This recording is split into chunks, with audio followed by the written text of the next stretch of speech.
आप सबको मेरा नमस्कार।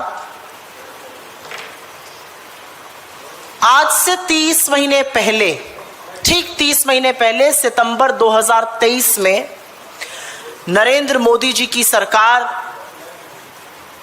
नारी शक्ति वंदन अधिनियम लेकर आई, जिसमें महिला आरक्षण की बात थी।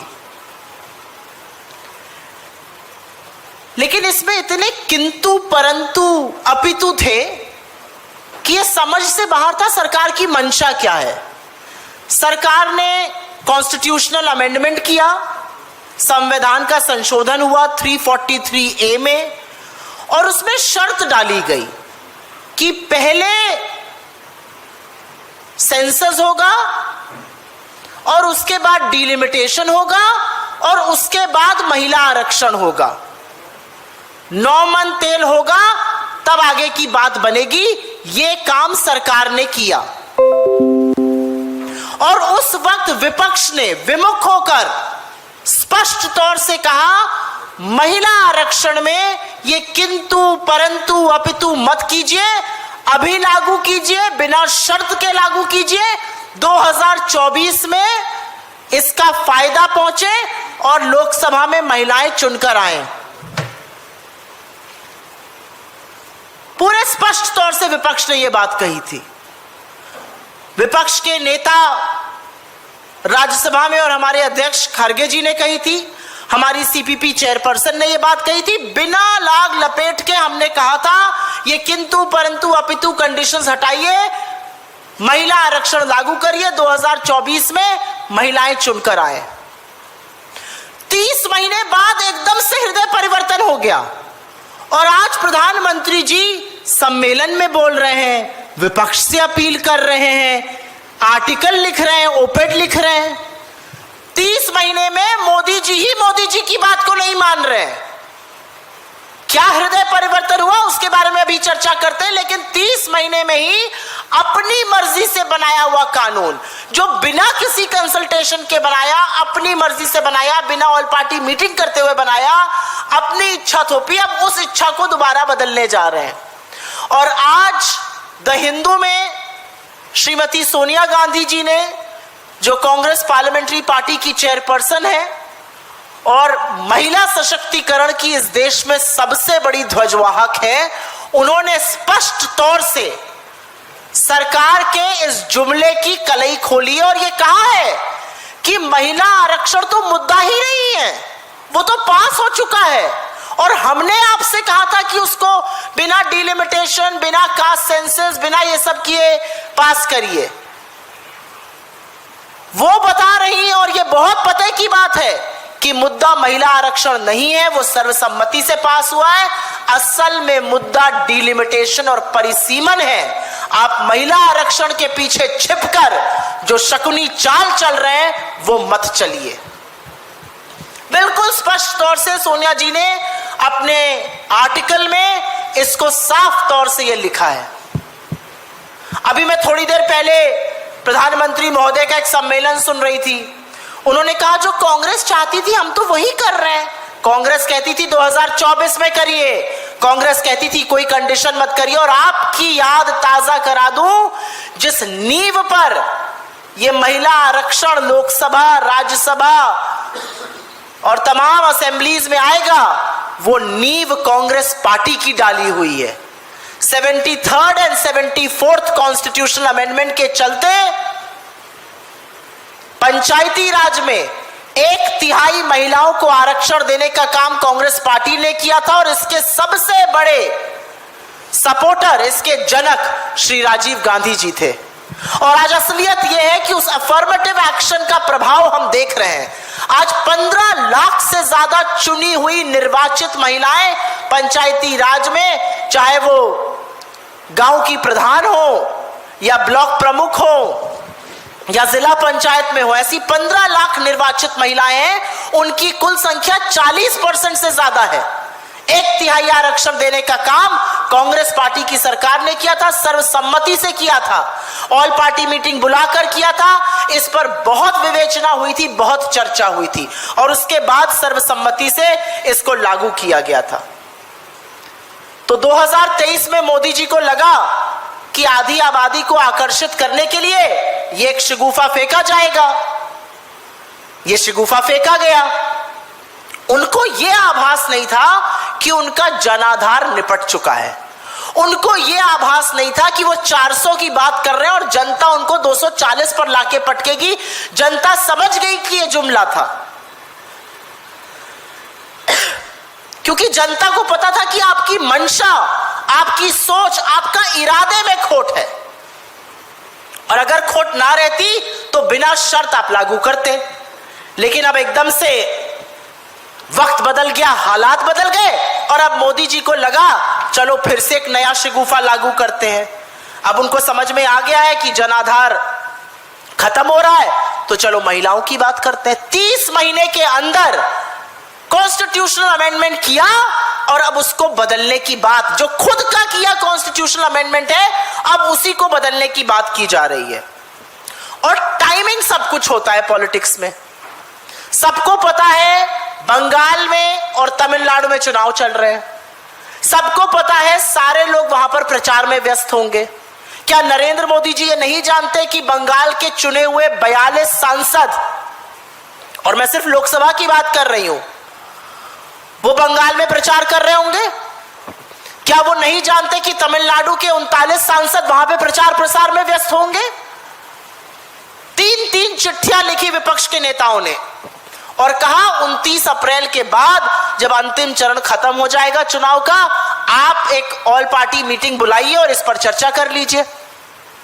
लेकिन आपकी मंशा, आपकी नियत में खोट है, क्योंकि आपकी नियत महिला सशक्तिकरण की नहीं है, और इसी बात का पूरा पूरा उल्लेख सोनिया जी ने किया है। क्या ये स्पेशल सत्र जो 3 दिन के लिए बुलाया जा रहा है 16 तारीख से, क्या ये स्पेशल सत्र की जो बातें हैं ये 3 अप्रैल से पहले जब चल रहा था सेशन तब नहीं हो सकती थी? क्या ये 10 अप्रैल के बाद जो अभी चुनाव खत्म हुए 9 तारीख को जिसकी वोटिंग हुई तब नहीं हो सकती थी? क्या कारण है कि बीच चुनाव में आपको बुलाकर लोगों को यह करना पड़ रहा है? और कारण है आपकी मंशा, कारण है आपकी कुटिलता, कारण है कि आप महिला आरक्षण के पीछे छुपकर एक फ्लॉड डिलिमिटेशन करना चाहते हैं, और आप जातिगत जनगणना से बचना चाहते हैं, और उस पर अभी मैं चर्चा करूंगी। बहस महिला आरक्षण है ही नहीं। महिला आरक्षण तो हम कब से कह रहे हैं कीजिए। हाँ, यह मुद्दा जरूर हो सकता है कि जिस तरह का शोषण होता है महिलाओं का, जिस तरह की हालत भाजपा के राज्यों में महिलाओं की है, उनकी पार्टी में महिलाओं की है, उस पर जरूर चर्चा की जा सकती है। तो आज जब यह सरकार दोराहे पर आकर खड़ी है, तो महिला आरक्षण के पीछे छिपकर परिसीमन की शकुनी चाल चली जा रही है। शकुनी चाल चली जा रही है कि जातिगत जनगणना न करनी पड़े। और यहां पर मैं आप सबके माध्यम से जनता को याद दिला दूं, 1 साल पहले राहुल गांधी जी ने यह बीड़ा उठाया था कि जातिगत जनगणना इस देश में होकर रहेगी, और यही सरकार जिसने सुप्रीम कोर्ट में एफिडेविट लिखकर दिया था और कहा था जातिगत जनगणना नहीं होनी चाहिए, जिस प्रधानमंत्री ने कहा था कोट अनकोट ये अर्बन नक्सल वाले जातिगत जनगणना कराना चाहते हैं, उन्होंने नाक रगड़ के जातिगत जनगणना की बात मानी जो गुहार राहुल गांधी जी ने लगाई थी। और इसी बात का उल्लेख सोनिया जी अपने आर्टिकल में करती हैं कि सरकार जातिगत जनगणना से भागेगी, और अभी हम आपको बताते हैं क्यों। जो पिछली जनगणना थी वो 2011 में की हुई है, तो उस हिसाब से जनगणना 2021 तक हो जानी चाहिए थी। 5 साल आपकी जनगणना डिले चल रही है, डिजिटल हो रही है तो 2027 तक आंकड़े आएंगे। तो ऐसी कौन सी जरूरत पड़ गई कि डिलिमिटेशन आप बिना इस जनगणना के रिजल्ट आए कर रहे हैं? यह सवाल पूछा जाएगा आपसे। जिन जिन राज्यों में एसआईआर हुआ है, लाखों करोड़ों लोगों के नाम कटे हैं। मतलब यह पता चल रहा है, सरकार यह मान रही है, हम कहते हैं फ्लॉड है, सरकार यह मान रही है कि जनगणना इधर उधर चेंज हो रही है। तो आप किस आधार पर डिलिमिटेशन करिएगा? आप कैसे डिसाइड करिएगा कौन सी एससी एसटी की सीट्स है, जब आपके पास जनसंख्या का आधार ही नहीं है? आप देखिए जो नतीजे तेलंगाना और बिहार में जातिगत सर्वे के आए हैं, इस आर्टिकल में मैम ने उसका भी जिक्र किया है, उल्लेख किया है। वो जातिगत सर्वे चौंकाने वाले हैं। वो बताते हैं कितनी पिछड़े वर्ग की पॉपुलेशन है, और उसके आधार पर बार बार कांग्रेस पार्टी ने 2023 में भी, जब आप ये कानून पारित कर रहे थे, हमने कहा था ओबीसी महिलाओं के लिए दरवाजे खोलिए, उनको आरक्षण दीजिए। लेकिन क्योंकि ये ना करना पड़े, क्योंकि जातिगत जनगणना ना करनी पड़े, आप डिलिमिटेशन को बढ़ाए दे रहे हैं। और एक बात जो सोनिया जी ने अपने आर्टिकल में लिखी है, वो न्याय संगत बात है, वो इस देश को जोड़ने की बात है। उसी ने इस देश को जोड़े रखा है। डिलिमिटेशन एक अंक गणित नहीं है कि 40 से इतनी हो जाएंगी, 80 से इतनी हो जाएंगी। This is not arithmetic. ये इक्विटी और समानता राजनीतिक रूप से भी होनी चाहिए, और ये बिल्कुल स्पष्ट तौर से सोनिया जी ने अपने आर्टिकल में लिखा है। डिलिमिटेशन का मतलब सिर्फ सीटें बढ़ाना नहीं है। डिलिमिटेशन का मतलब है आप इक्विटेबल रिप्रेजेंटेशन दीजिए। जो राज्य परिवार नियोजन में अग्रणी रहे, जो छोटे राज्य हैं, उन्हें तुलनात्मक रूप से या पूरी तरह से कोई भी नुकसान नहीं होना चाहिए। लेकिन आप जो करने जा रहे हैं, बिना जनगणना के आंकड़े आए, वो totally flawed, totally wrong delimitation है। क्योंकि आप ही के सर्वे ये बता रहे हैं कि जनगणना पूरी तरह से गणना बदल चुकी है।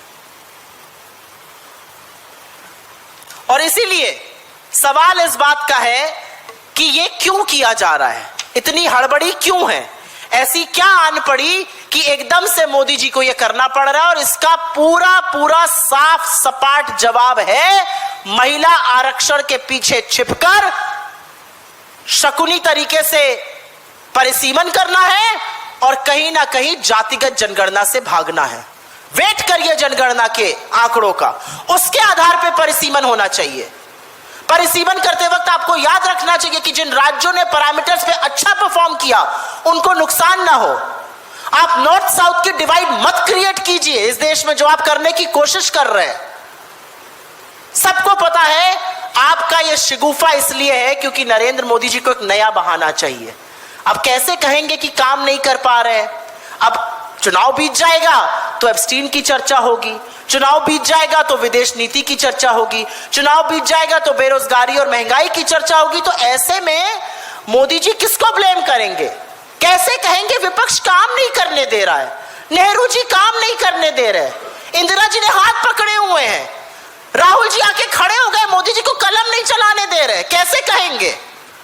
तो ये नया शिगुफा छोड़ा गया है और ये आरक्षण के पीछे छिपकर एक चाल चली जा रही है, फंसाया जा रहा है, उलझाया जा रहा है।